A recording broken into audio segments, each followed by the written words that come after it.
up, everybody? This is Rudy Padilla. Welcome to another episode of C0BRA129 Live, the show where we take you anywhere and everywhere around the state of Texas, showcasing you the local events happening in your local area.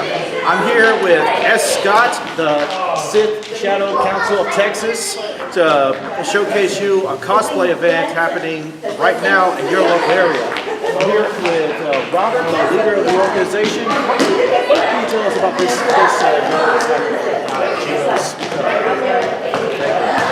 Gino's Deli? Yeah, Gino's Deli.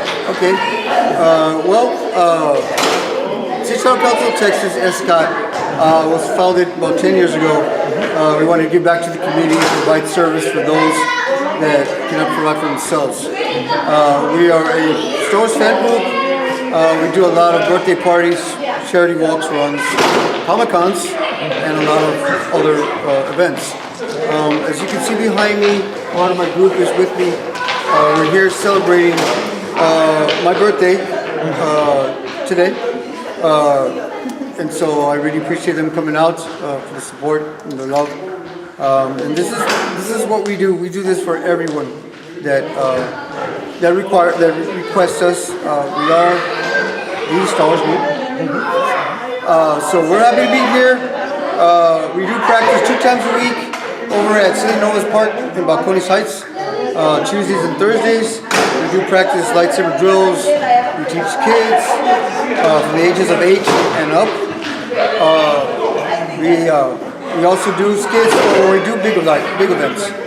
So just to say a few words, next Friday we will be at the San Antonio Zoo from about 7:30 to 9. 7:30 to 9. All right. Yes. Well, we'll definitely catch up with the group on next Friday. So what date? June the 30th. June 30th from 8 to 7:30. 7:30 to 9. Yes. And we'll be there live showcasing you. Live coverage of the actual event. So sit back, relax, and let's get into this video. All right, and it's 210comiccon.com. Come on up, bud. Okay, we have a photographer over here, Paul. So we're gonna bring that up.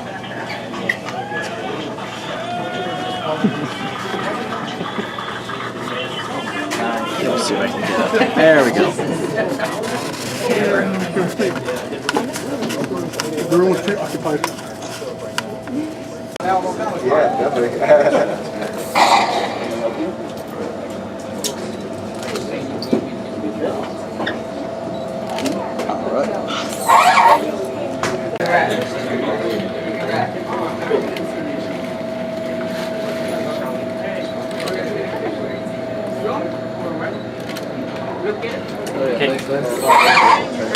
Thank you.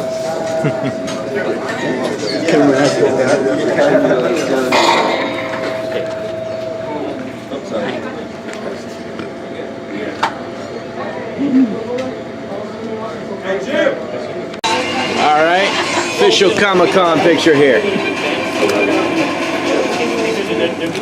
All right. Get it. You got it. Woo!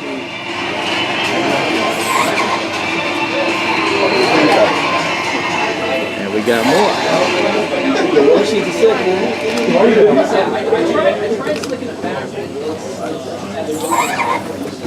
Did you have enough sabers, man?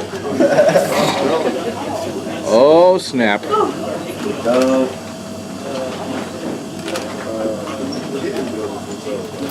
That is awesome. In about 5 to 10 minutes, we're going to have our next presenter over here. Anybody know who that is? Yes. Sir Nick Justice. Sir Nick Justice, everybody, come on up! Come on up, Nick. All right, guys, Sir Nick Justice is a premier cosplay player and prop designer in San Antonio. He's going to be starting up in about 5 to 7 minutes. If you guys would like to go take a break, take a drink, take a break. If you guys need to order food, please do so right now. We're going to be starting with Sir Nick Justice in just a little bit. And in the meanwhile, guys, if anybody wants any more information or needs to buy tickets to the Comic-Con, These guys are going to be over here in red, making cons great again. Please come up and talk to them. All right, thanks so much, guys. So Sir Nick Justice is one of the premier cosplayers and prop builders in San Antonio, guys. This is a huge opportunity to learn from literally the best. Okay, as you guys can see, he has some phenomenal stuff back here. I highly recommend that you guys take a look at that stuff. A lot of this stuff is for sale, guys. Please go check it out. Support a local artist. And Nick, who are you over here as? Go. So hello everybody, can y'all hear me all right? Yeah. Perfect. So today I am Bob, and we're going to be cooking cosplay with Bob. So what we're going to be doing today is we're going to be learning how to make the new phenomenal movie that came out recently, Wonder Woman.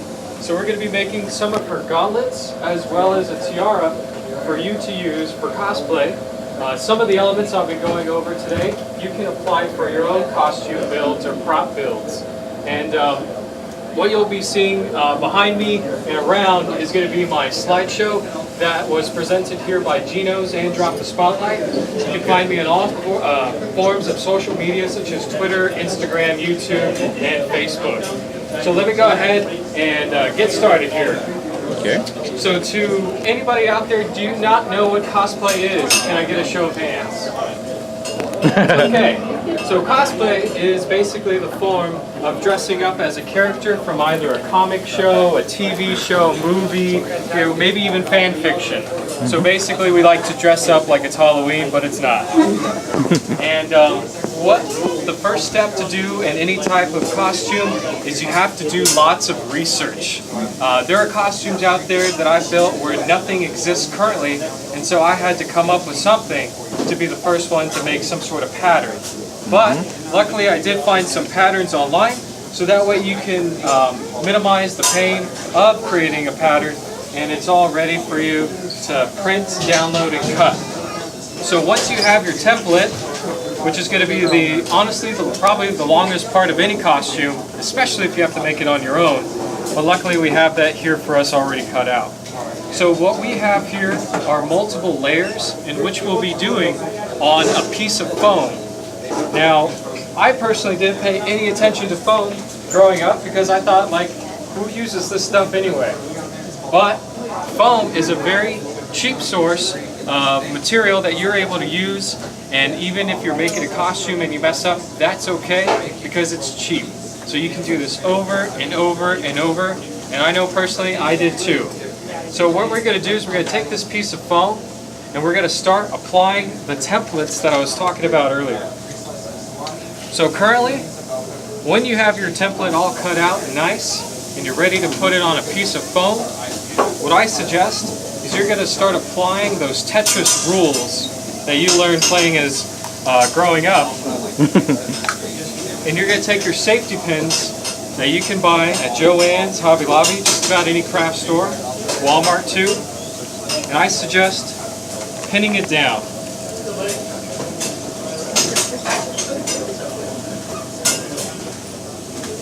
While I'm pinning this down, does anybody have any questions for me yet?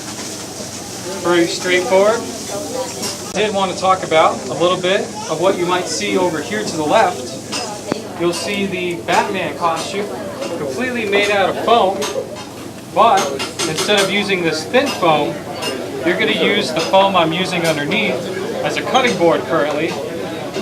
It's the kind that you step on that relieves stress when you're standing for long periods of time. So if you're like me and you go to Walmart and you see those cashiers standing on this foam, I'm here thinking, what can I make out of that?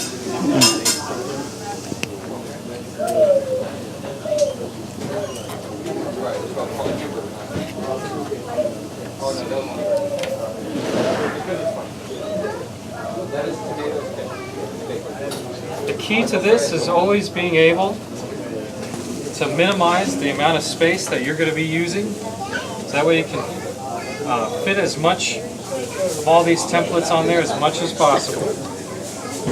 You want to make sure it's nice and flushed, especially these long strips, because when you're pinning it down it might actually bunch up, and that's going to end up causing your pattern to be a lot shorter than what it really is, and you're going to have a tiara that's up to here.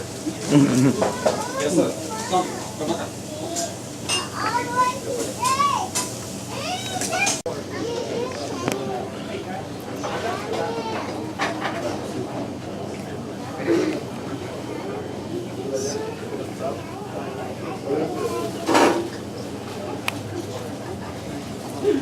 way to go. Long way to go. If you guys have any questions, you let me know. This pinning process is probably the second longest step.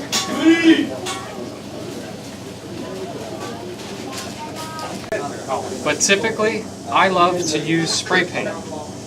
And the reason being is I find that it fills the gaps of foam really well. Even though you can heat seal it and paint it with acrylic, I often find that using spray paint often really gets the colors on your prop. So like the Batman armor, that was spray painted.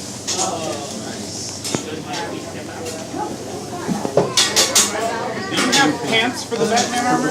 I do. It's I hope so. It's really hot in Texas. Your pin down there. Would it be faster to use that pen or just like a light spritz of like a spray paint? That's an interesting idea.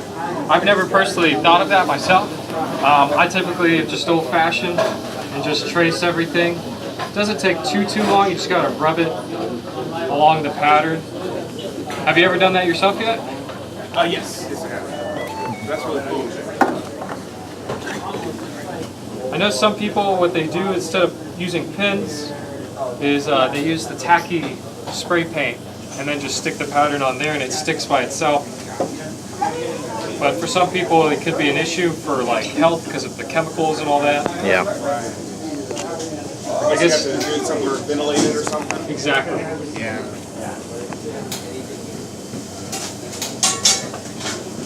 I took a copy of Gal Gadot's face and then blew this up to 1:1 scale and then just traced it. So there's a lot of ways in which you can make patterns that you might not be able to find.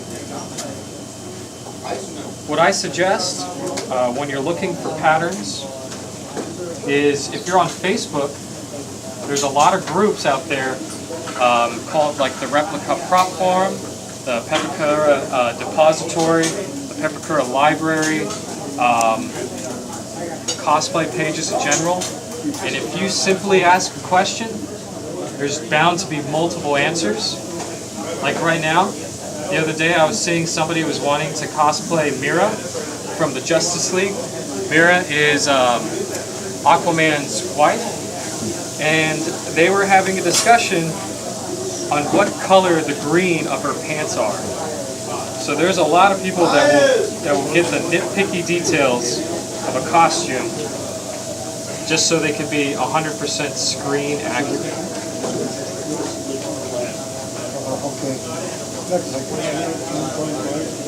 We are almost done with this pattern. Awesome.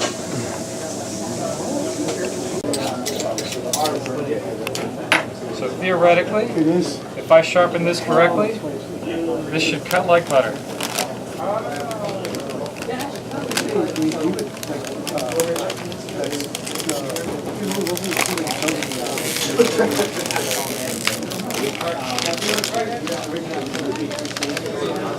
The key to cutting straight is to go at a comfortable pace that you're comfortable with.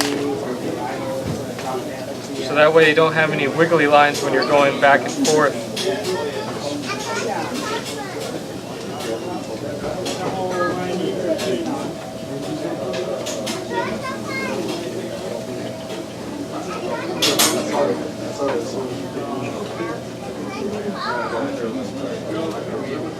Now remember, when you're cutting with these type of instruments, always have something underneath, or you might accidentally cut your grandma's kitchen table. She's not going to be happy. I like to guess if everybody comes you. I plead the fifth. Very smart answer. For now.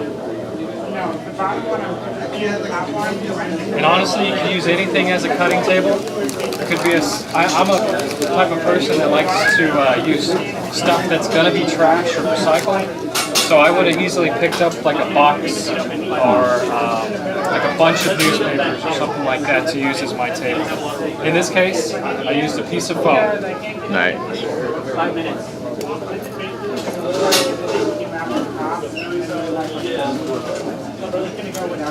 Not like that, right? Not like that, right? No. That looks good. So I want some of you guys to tell me, what's your next costume that you're looking to build? Let's get a show of hands. Anybody working on anything? Not yet. You're working on a black cape for Star Wars?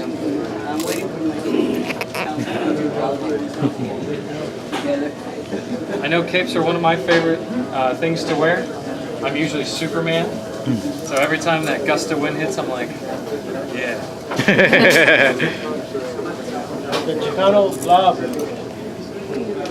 But I don't have the mustache when I do it.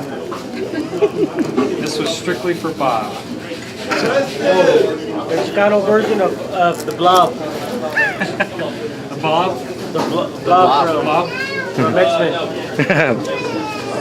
Are we talking like the old black and white version? The black leotard with the yellow stripes. Yeah. But I'm gonna go with the black dickies and the muscle t-shirt. Kristen, you go, Kristen! Nice. And then I'm gonna get the black G-Nikes and paint the yellow stripes in them. Okay. Instead of the boots. Did you need to spray paint the boots? Usually when spray painting boots, from my experience, is use a rubber sealant. Otherwise it's just gonna peel right off. And most of all the stuff I tell you is from experience. So basically learn how not to build a cosplay. Nope. Mainly, I just want to keep you guys tournament. War Machine, you good to go? That is a cool trick. Yes, it is. So far the most PVC experience I've done is I built a scythe for a death from the Marvel Universe. It's a Deadpool for Comic-Con. So I warped it a little bit to give it that eerie shape for when you hold it. Use a heat gun or a snow top. I use the heat gun. Are you familiar with DIY shop, prop shop, and on YouTube or whatnot? I am. I'm not sure if it's the one I've seen, but I have seen a couple of those DIY shops. Yeah. I know a lot of them, particularly the one I follow on Facebook or YouTube. They build their costume for probably about $30, and they were building a Predator costume out of cardboard and some Dollar Tree toys. Yep. I was talking about the one from the Omni channel. Oh, okay. Yeah. I haven't seen that one yet. But one of the shows I do like is Cosplay Melee. Okay. That was on the Sci-Fi channel. Yeah. My friend Leanna Vamp is the judge on that show.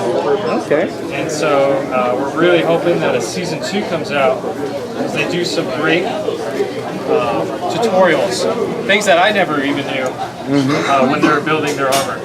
Nice. And we are almost done here. Costume that you made one year. This is going to save you about $20 every 2 weeks. Yep. I remember making a Shredder costume years ago. Did it come out well? Yeah, I made it from cardboard, duct tape, and spray paint. The whole thing. That's usually how you're supposed to do it. I don't have an abundance of cardboard, unless I was to keep ordering through Amazon. They'll give me all the cardboard I need. The thing that I did was I just ordered like huge, large sheets of cardboard. Just use it. Okay. Yeah, keep reusing it until I can't use it anymore. Sort of like foam. Yep. Just kind of keep your scraps. Yeah. Keep using it till it's all gone. Uh-huh.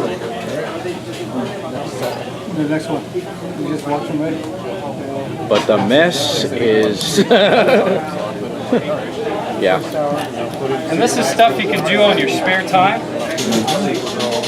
I personally like to do it when I'm in between projects. Yeah. So it's as simple as just copying the pattern down, tracing it, Actually, Arrow. and cutting it at your own leisure. Like they team up. They want to be fighting. Which are moving. So he wants to go on the big screen. Very cool. Is it good? The second one we call on DVD.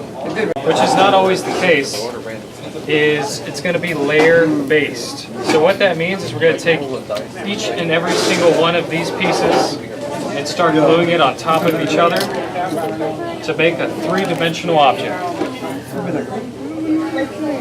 Almost starting to feel like physics class in here.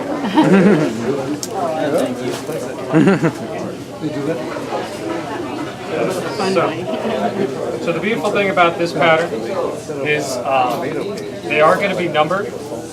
So this is 2. It goes up to 6. So we're going to go ahead and just start finding out which piece we're going to take first and start gluing it on top.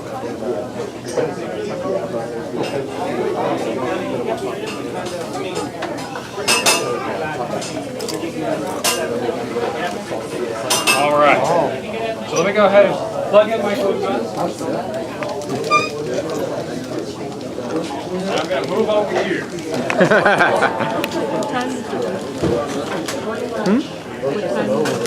Past 5, I think.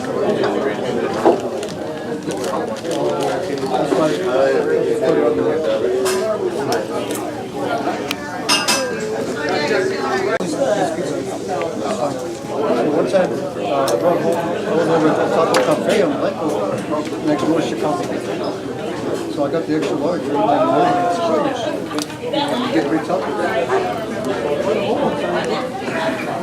We're going to become best friends, I promise. That's all right. There we go.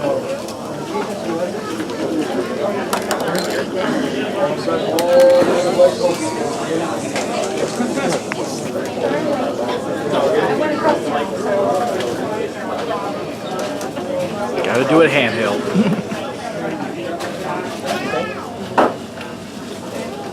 So basically, what we're going to do is once we start taking all these pieces and layering on top of each other with glue, it should ultimately give us this effect. You can kind of see here with the black layer, there's 3 different layers going on, but with the proper filling, you can actually make it look like one layer. So it looks nice and flushed. And this is going to be 2 different methods of what you can ultimately do. This is pure foam. This is the same thing, but with Worbla on it. Has anybody heard of Worbla before? Yeah. To some of you guys, it's going to be your best friend. I was hesitant for 3 years to use it, and when I started using it, I was just like, why haven't I been doing this before? But not everything could be Worbla coated, in my opinion, because I think if I was to have used it on Batman, some of the details probably would have been lost. So it's all based on viewing, does this have the proper type of texture that I'm looking for in my prop? So with the heat gun gluing up, even though a little bit of these pieces are a little imperfect, that's okay.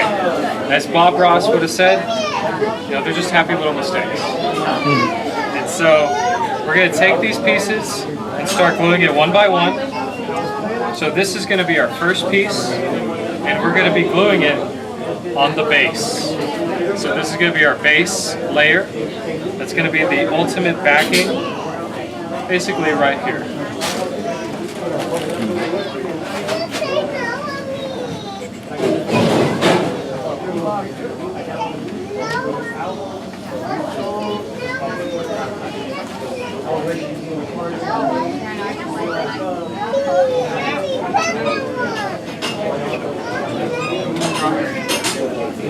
And be sure to be careful of hot glue.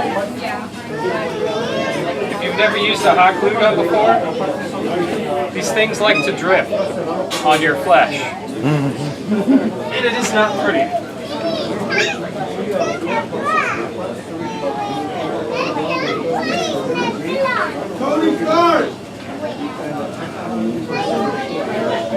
So already, what we've done is we've taken this base layer and we put on the first piece, and this is going to give it a little bit of raise, so that way for our next piece, it's going to add on even more details for what's to come.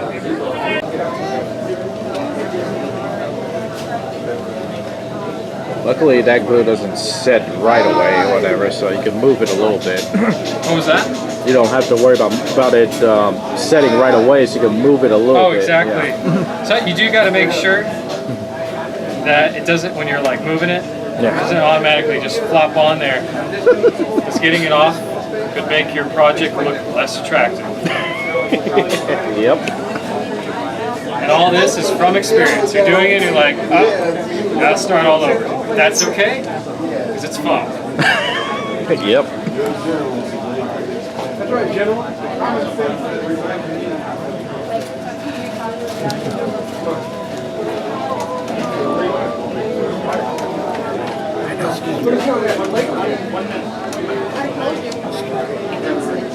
Now, I would actually love to see a tutorial on how to make that. The Stormtrooper helmet. Stormtrooper? Yeah. So, in cosplay, I personally don't believe in paying a whole lot of money for a craft. Exactly. So what I did with this one is that was a base model for the Spirit Store Stormtrooper helmet. And Stormtrooper helmets, if you haven't done your research, could be on average about $300 or more. Yep. And that's a little bit out of my price range. I'm the close enough guy. So I took the Stormtrooper helmet. What I noticed is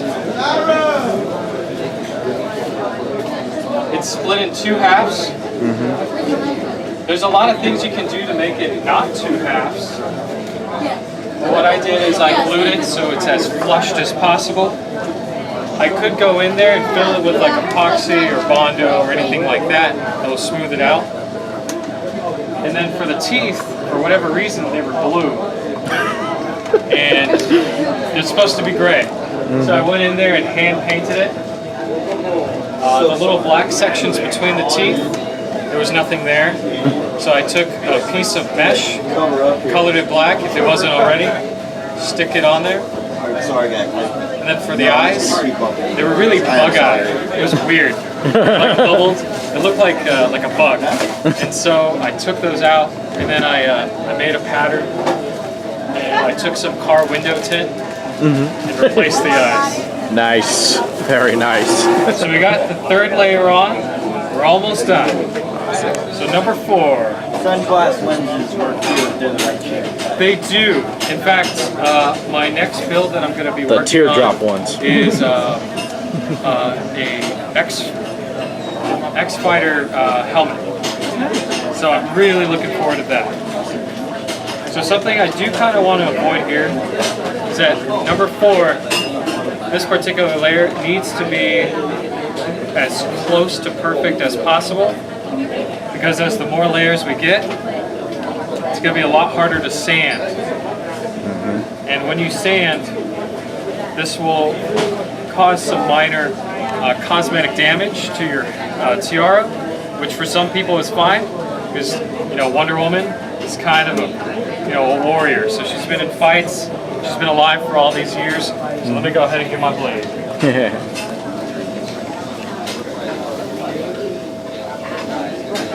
Also, if you'd like to check out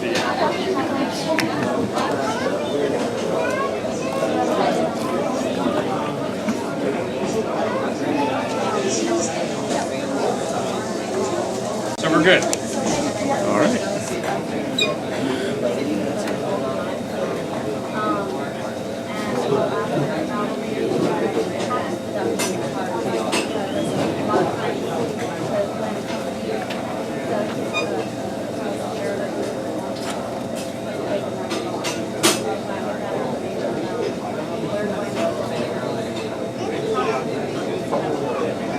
So because I've made this pattern probably about 3 times now, I more or less know how it's supposed to fit on here.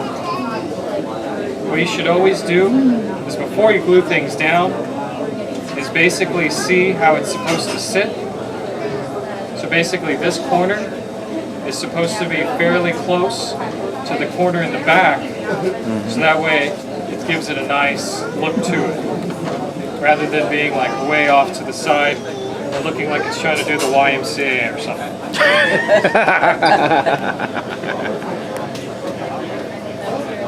Where's the song when you need it?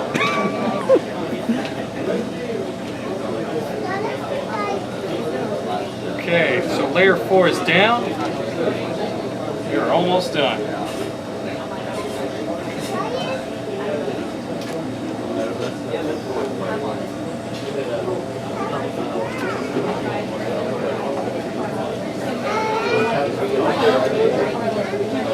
Have you built armor before? Are you going to now? Maybe? I like that answer. What were you thinking about making? For those masks?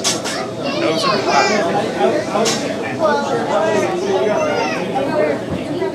Okay. Oh, okay, yes. It's all the way down the back. Yeah. So it's very hot.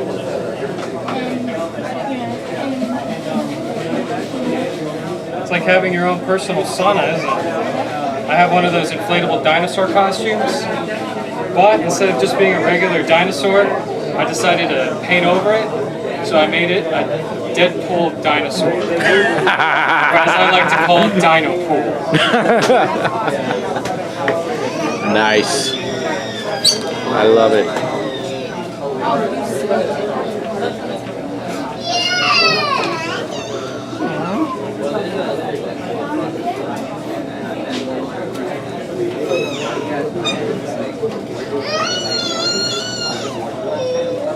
Thank you, Gravity.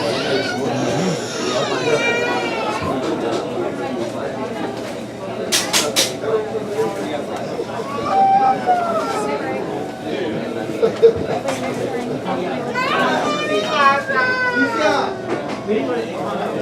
thing about cosplay is you never know when you're going to stop. There's always something else. And one of the costumes I'm going to be working on pretty dang soon is Predator. I'm going to be building the entire suit for hopefully less than $200. Because those Predator suits, if any of y'all done your research for them, the masks are about $300. The body suits are about $300. The feet, I think, are about $150. The hands are about $100. And then the armor is going to be probably around $800 for most people. So that's why I prefer to cook my own cosplay. Yep.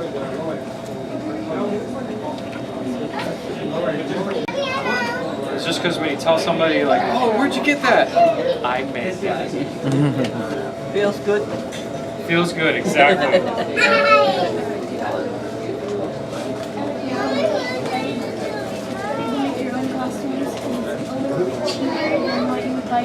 Yep.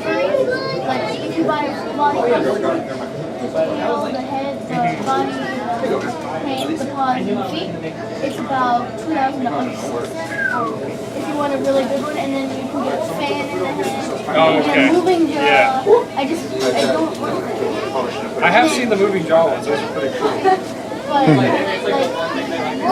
you make it yourself, it's much cheaper.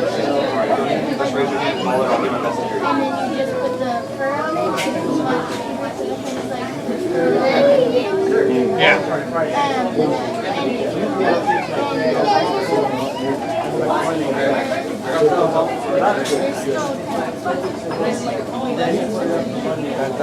Yeah. If you make your own, all you gotta do is buy whatever you want. Do you usually use this type of foam as your base for the head? I know some people do, some people don't, but it's a lot of work. Yeah, the forehead, you're a lot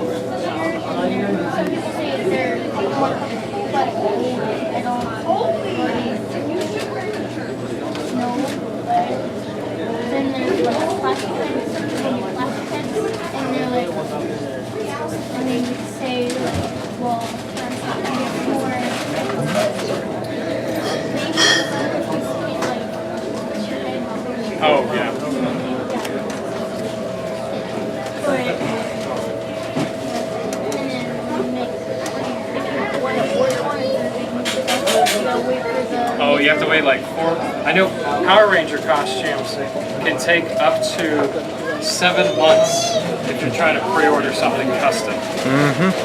In that meantime, you might as well learn to sew it yourself. And we are in the final processes here. I just need to put the little star together, and then we're going to have the base to start working on this one.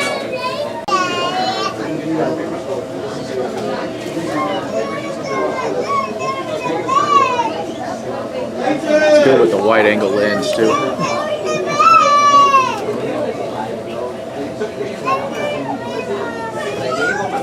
So far we have all the layers together. We are almost done. So essentially, this is what it looks like. This is what we want it to look like. Can you see the difference of what sanding can do to it? Yeah. So the little things, the little details that you do are going to make your costume go a long way. So the tool we're going to be working with next is going to be a Dremel. Has anybody worked with a Dremel before? What's your thoughts on a Dremel? Don't mess up. Exactly. That's what the Dremel is, a high-speed little sander. And if you sneeze, your costume could be really, really battle damaged. Or your Not hand.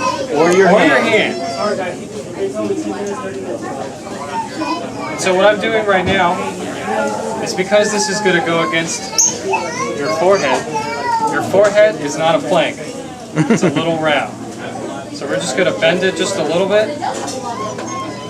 Because this foam is very thin, we really don't need to worry about using a heat gun, but we'll still use that a little bit later down the road. So let me go ahead and switch to a Dremel. So what we're going to do, I personally don't use the Dremel on full speed, mostly because this foam is very, very thin. And if you're going super fast, it's going to tear that thing up, and you'll have another battle damage to your arm.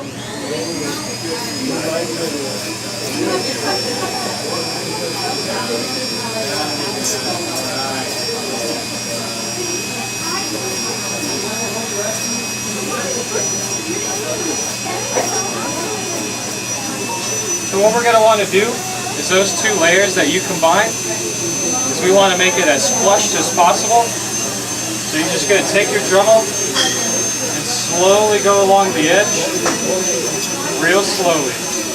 Lightly. And lightly.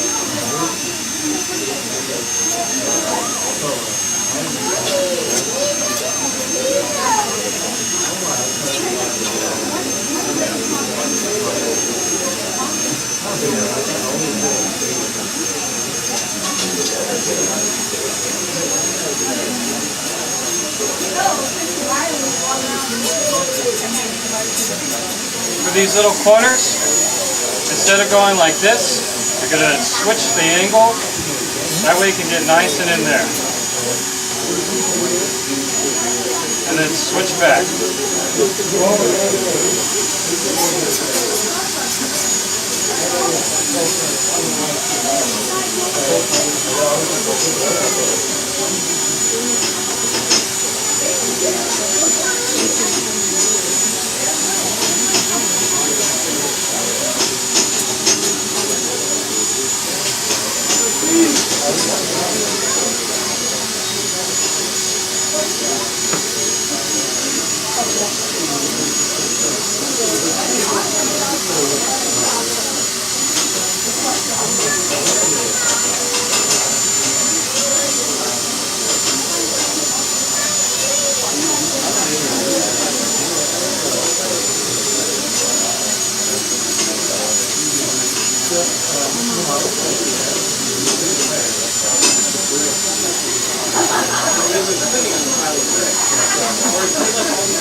Alright, so we have finished dremeling.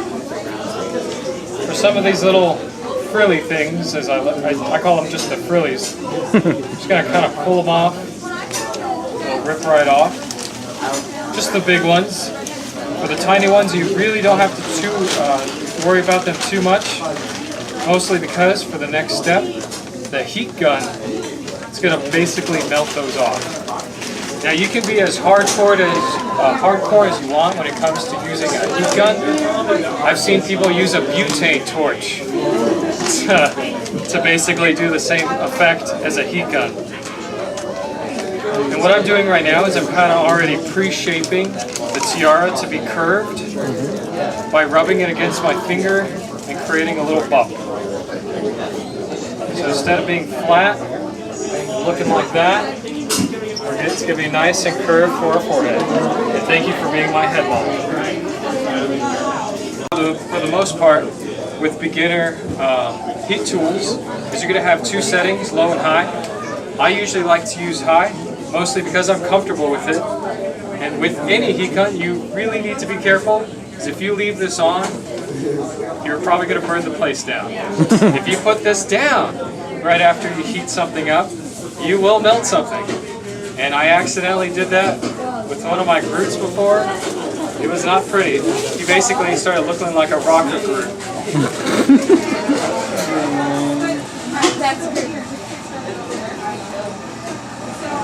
And also be careful when you're heating things up, because if you leave it in one spot, it will burn it. For instance,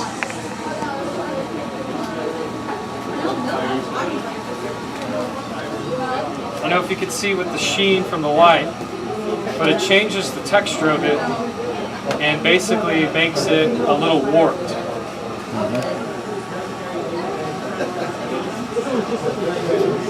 But when you start using thicker foam, such as this, you really won't have to worry about that too much, mostly in part because it takes a little bit more heat to get through the thickness of the foam. So because it is heated, this is a good time to pre-shape it again, because when this cools down, it's going to memorize that shape that you had it in.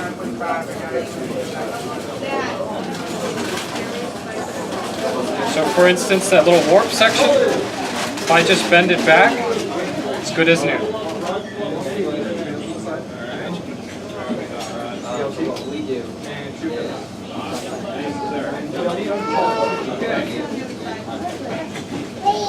All right.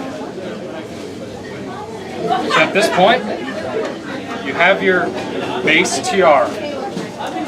So, well, what do you do next? Well, I'm not going to demonstrate it here, but some people like to use what's called Plastidip. I personally do not like Plastidip, mostly because when I'm spraying it, it ends up bubbling in one section. It doesn't really morph together. Yeah, exactly. It doesn't spread out, fill itself. That's just my experience. So I found this little jewel. It's called Rust-Oleum Leak Seal. You can find this at Home Depot, Walmart, Lowe's, basically any hardware store. It's probably about $4 more than Plastidip, but it's going to do twice the amount of coverage that Plastidip does. It's thicker, and it's basically like a blob. When I first started using this, I freaked out because it was like a blob everywhere. I was like, oh man, this is going to look terrible.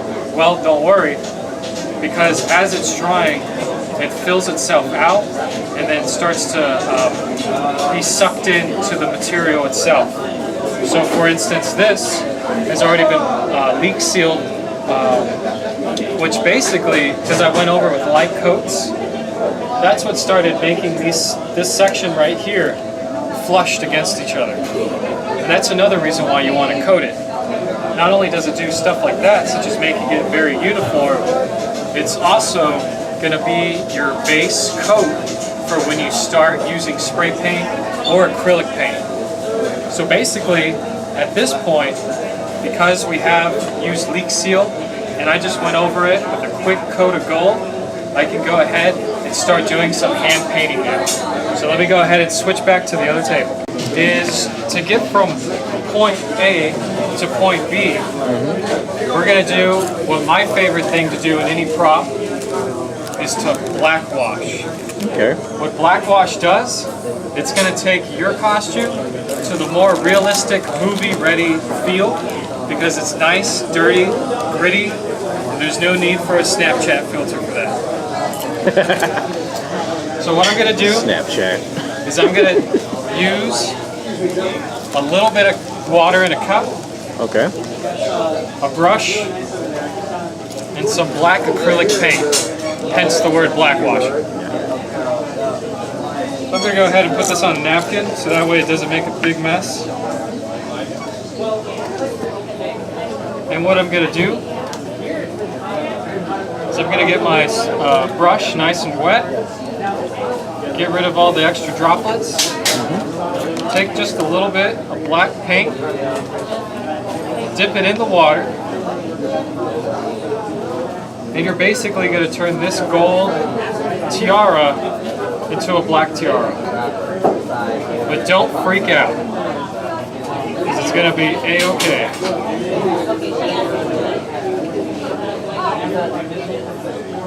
The effect that you're going to want is the more weathered you want it to look, the less amount of water you're going to apply to your paintbrush with black paint, because it's going to leave it real thick, and it's basically going to be as if you were painting this tiara black. You're going to get every nook and cranny in this thing, including the edges. And I would say you probably have about 5 minutes to coat the entire thing before it starts to permanently stay black. Right.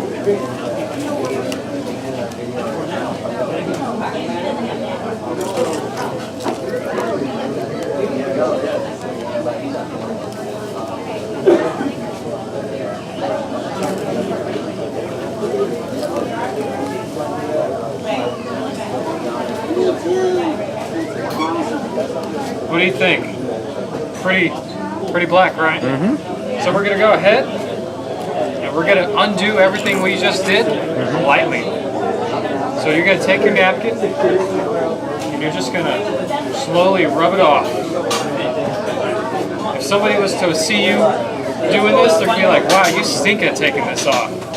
That's okay, because that's the effect we're going to go for.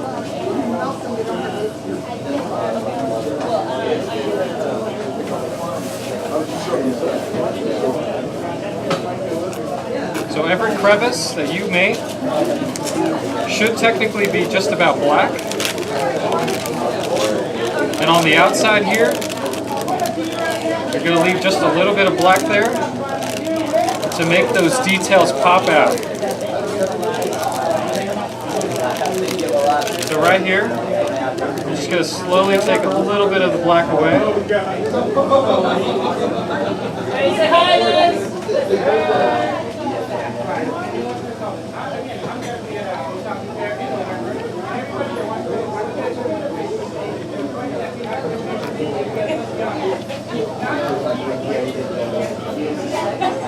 All right. So, I think I made another tiara. No, oh yes. So tell me, which one would you prefer? Would you go with this one, the pure gold looking one?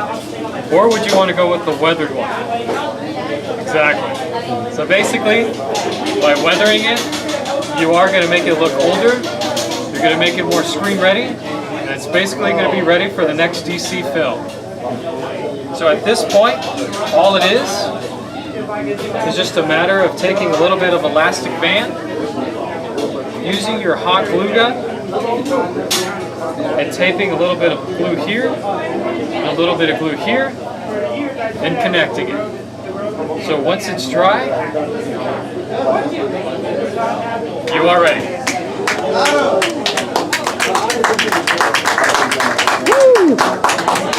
By the way, doesn't he look gorgeous?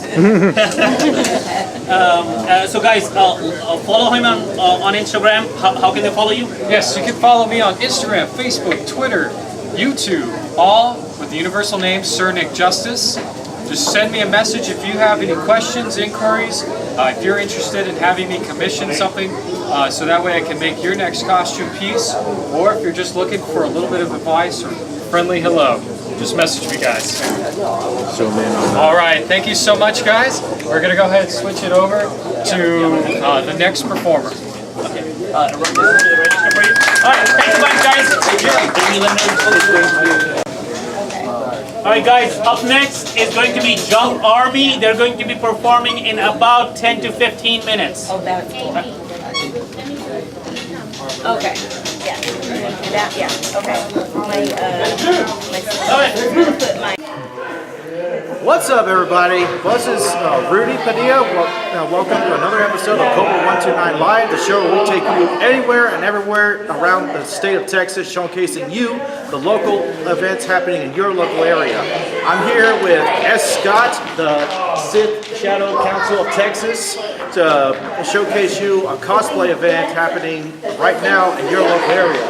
I'm here with Robert, the leader of the organization. What can you tell us about this